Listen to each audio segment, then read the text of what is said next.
Hi students, this week in Math Success 2, this is what we're going to do on Monday. We're going to work through finding volumes of prisms and cylinders, and I think you'll like the volumes of prisms and cylinders. They're fairly straightforward. On Tuesday, we're going to then move on to finding volumes of pyramids and cones. These are a little bit more difficult problems, but overall they're not too much harder than doing the surface areas, and you guys did a really good job on the surface areas of pyramids and cones. Then on Wednesday we're going to look at finding surface area and volume of spheres.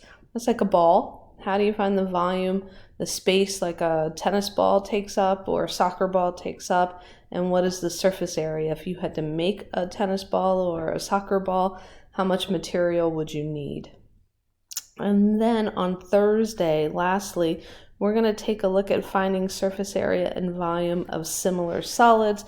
And if you can remember in the previous chapter, we set up ratios. I called this the distance ratio. Your book called it the perimeter ratio. Okay, and then for area, we squared that ratio. Okay, so for volume, we are cubing that ratio. All right, and so we're going to work through problems setting up proportions to find surface areas and volumes for similar solids. And that's our little week in review.